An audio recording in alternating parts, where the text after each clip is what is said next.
Hello everyone, my name is Areta Cardoso and I'm the head of the Department of Sociology. Today, we are pleased to welcome our new professors in the Department of Sociology. As a part of their orientation, we have prepared a video presentation based on the topics given to them, which will be shown to the students, and also there will be links shared to the other students. The topic given to them is traditional occupations in Goa. We chose this topic because the occupations of Goa are slowly disappearing in today's generation. It is very important for students to learn about it and appreciate the hard work and dedication behind every traditional occupations in Goa. The course is divided into 4 units, and under each unit there are 3 subtopics. Okay, so to begin with, the first unit will be explained by Professor Diya Gaonkar and Professor Anjali Naik. The second unit will be explained by Professor Annania Branco and Professor Lathika Lotlikar. The third unit will be explained by Professor Shania Godinho and Professor Trazer Almeida. The fourth unit will be explained by Dr. Professor Areta Cardoso, that will be explained by me, followed by Professor Nikita Mc'Hall. Lastly, one of our professor will present a brief conclusion summarizing the entire course. Thank you. Hello and welcome. Today we are going to take you on a journey to the roots of Goa, traditional occupations of Goa. From village farms to fishing nets, and from body tapping to weaving threads. These are not just jobs, these are our identity. Our title is Understanding Traditional Occupations in Goa, and under that title there are 4 units. Unit 1, Historical Evolution of Traditional Occupation. Unit 2, Core Traditional Occupation. Unit 3, Social Structure and Community Impact. And Unit 4, Modern Challenges and Sustainability. First subtopic is the evolution of traditional occupations in Goa.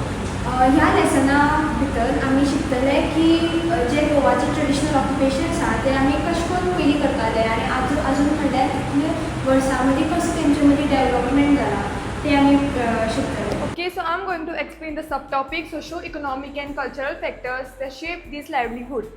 Livelihoods are shaped by economic needs and cultural tradition. Factors like income, education, and access to resources influence how people earn their living, while cultural beliefs, customs, and community practice help preserve traditional occupations. Together, these factors decide how livelihoods develop, adopt, or decline over time. Then I am going to explain a role of caste and religion in occupational division. Caste and religion have traditionally played a major role in determining occupations in Indian society. Specific castes were historically linked to certain jobs, such as priests, farmers, or artisans. Similarly, religious beliefs and practices influence what kind of individual could do, and could not do. Though modern society offers more flexibility, these traditional divisions still affect occupational choices in many communities today. So students, today I will be explaining about Unit 2, that is Core Traditional Occupations. And in this I will be covering the first subtopic, that is fishing in coastal communities and tori tapping. So Goa's traditional occupations are closely connected with nature and local culture. These jobs have been passed down through years, generations, and are still practiced in local villages. This unit focuses on fishing, toddy tapping, paddy cultivation, farming practices, cashew processing, and with feni making. So my subtopic is paddy cultivation and farming practices. So paddy cultivation is the key in rural area, in rural Goa. While the arrival of monsoon, farmers prepare their fields using old age methods, preserving the biodiversity and the local rice varieties, sustaining the economy. So my next subtopic is cashew processing and feni practice. So cashew processing is an important traditional activity in Goa. The cashew tree was introduced by Portuguese as it grows very well in Goa's climate. After the harvest, the nuts are gone through step processes like drying, like drying, spelling, peeling, and packing. Small families are also involved in this cashew processing. And cashew apples, also known as the local drink of Goa, which is called as feni. It also provides economy, and it also provides Goan culture and economy.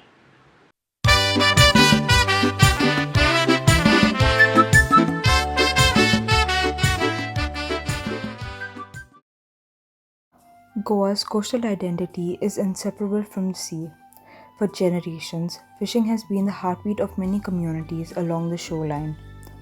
From the bustling markets of Vasco and Margao to the quieter villages like Betul, traditional fishermen known locally as Gaonkars use methods like rapo net fishing, where large nets are drawn by teams of men on the shore. These early morning fishing trips aren't just economic activities, they are a ritual. Boats are blessed before leaving. The catch is distributed not just for sale, but often shared among families and neighbors. While men go to the sea, women play an equally vital role. They sort, they clean, and they sell the fish, especially in vibrant local markets.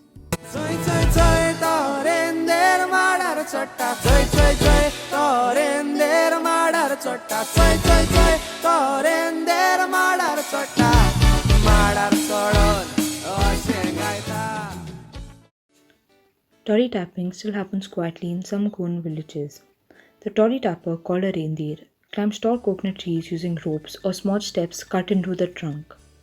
At the top, he ties a clay pot to the flower of the tree to collect the sap, which is also called nira. This sap slowly turns into toddy on its own after a few hours left in the heat. People drink toddy fresh or let it ferment. It's not just a drink, it's a part of everyday life in Goan villages.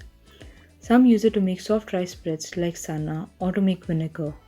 But today, fewer young people are learning the skill, and the traditional is slowly fading.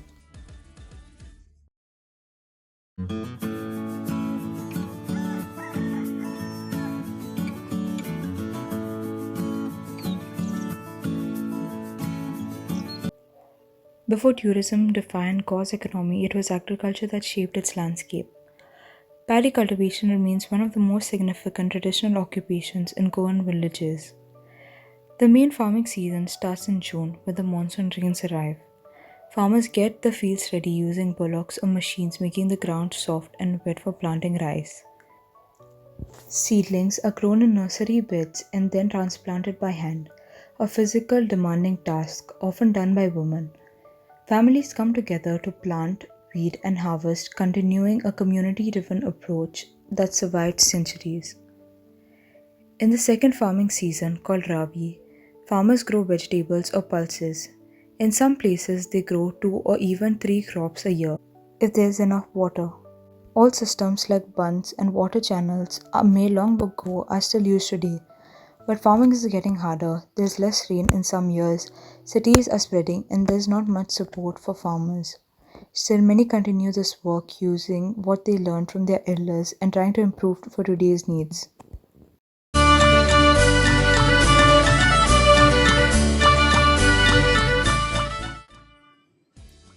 Cashew was introduced to Goa by the Portuguese in the 16th century, but it has since become an integral part of its economy and culture. During March and April, the cashew trees in the laterite rich regions bloom with red and yellow fruit. Each cashew apple has a nut at the tip, and both are processed in very different ways. Cashew nut processing is labor intensive. The nuts are sun dried, roasted, traditionally in iron drums over wood fires, then manually cracked open. This is mainly done by women workers who expertly shell and peel them without damaging the kernel. Meanwhile, the juicy cashew apple is either eaten raw or used for fermentation. After the apples are crushed, the juice is left to ferment in sealed earthen pots. This is then refined in copper steels known as bathis, producing the iconic spirit called feni. There are two main types of feni, cashew feni and coconut feni. Cashew feni has become more commercial, while coconut feni is often prepared in smaller batches for local use. Despite its strong aroma, feni holds GI geographical indication status and is celebrated in local festivals, family gatherings, and has a maker of Goan heritage. It's a tradition that merges labor, land, and celebration into one. Jungle Juice. Sip on it and groove. It's rock time with DNT. Let's party! Lathika Lotlikar rush. Kalis kushal घेऊन फोगाचा वास. March to May. Urak coming your way. It's summertime. Season time to sway. Lathika Lotlikar rush. Kalis kushal घेऊन फोगाचा वास. पायानं माडून कट्टा आम्ही नीरा. निर्यात sorry भाटीन कट्टा सोरो. रुचित का आईला जाल्यार चोडो. घातली बुरून घरा कडेन बरो. बरो बरो उराक आमचो बरो. गोंयची फेणी फामाद गोंयचो सोरो. बरो बरो उराक आमचो बरो. गोंयची फेणी फामाद गोंयचो सोरो. Students, for Unit 3, we'll be talking about the social structure and the community impact. Traditional occupations in Goa are more than work. They're threads that hold our communities together. These jobs shape our identity, connect generations, and influence how we celebrate, live, and belong. So the first subtopic is role in traditional occupations and community identity and social hierarchy. Each traditional occupation holds a special place in the community, whether it's fishing, farming, or toddy tapping. These roles not only define a person's livelihood, but also shape their social identity. In the past, communities were often organized around these roles, creating a huge social structure still seen in today's Goan villages. Okay, so today we are going to learn about the second subtopic, which is family-based practices and intergenerational transmissions of skills. So skills and knowledge are passed down from the elder generation to the younger generation, and basically the younger generation follow the same kind of traditional practices such as toddy tapping, crafting pottery, and fishing and agriculture. Okay, so this helps in strengthening the traditional bonds and also helps to preserve the family traditions. So the third subtopic is connection to local traditions, festivals and cultural events. So cultural events are the major part in Goan tradition. The major events are like about toddy tapping and about paddy and all about paddy. So basically some of the major events are Saja and Shigmo, in which the famous drinks are feni and toddy. And this helps in like excavating the culture and making it even better for the society. Okay, so students, this is Unit 4. Today we will be focusing on the modern challenges and sustainability. This unit explores the difficulties faced by traditional communities and occupations in modern world.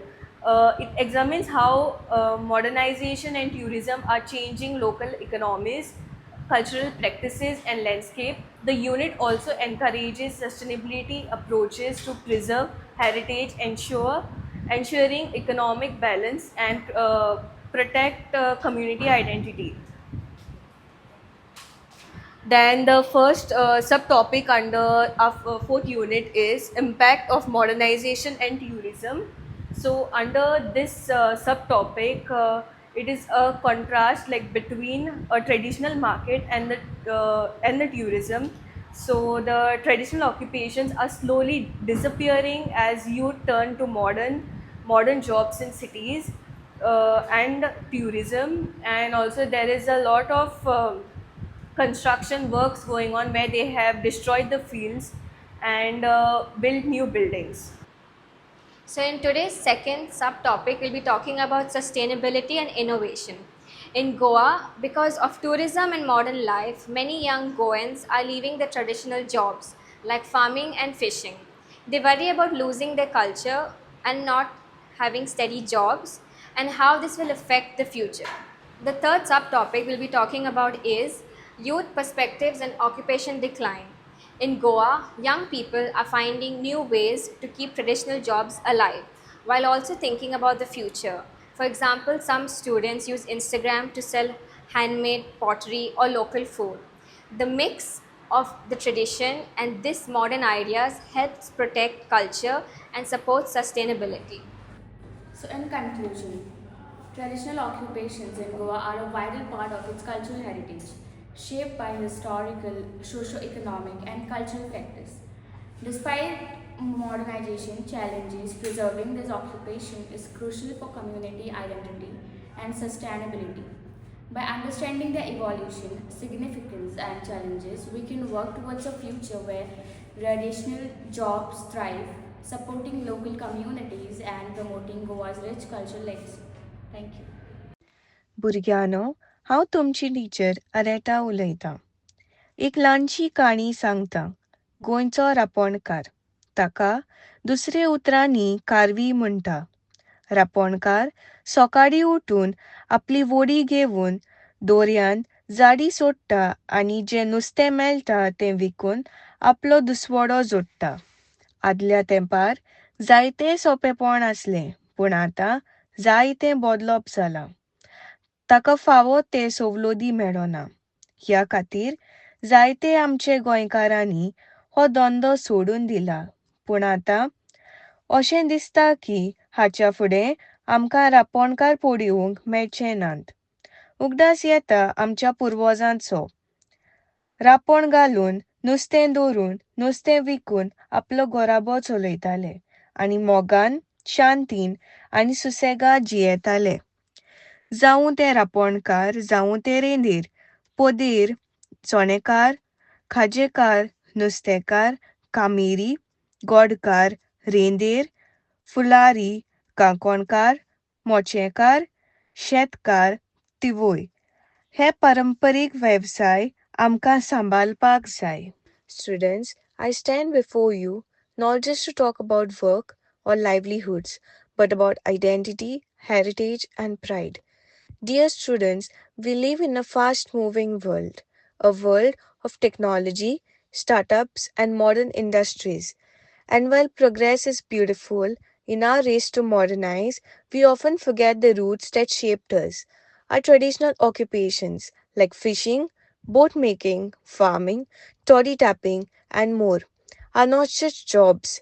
They are the soul of our culture, the rhythm of our villages, and the stories of our ancestors.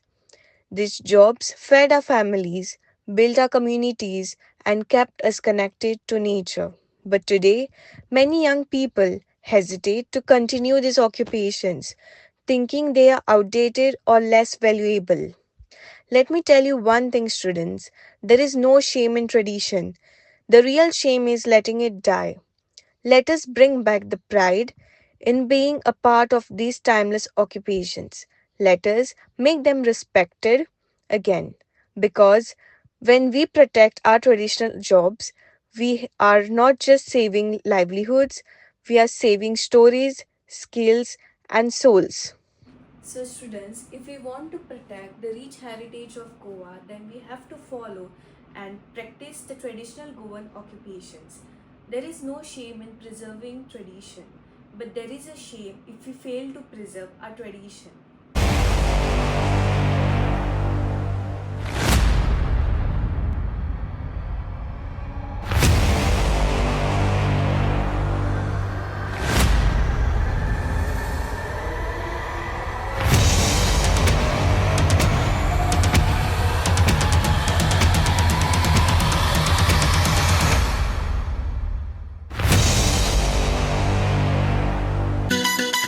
Goa warta da, enjoy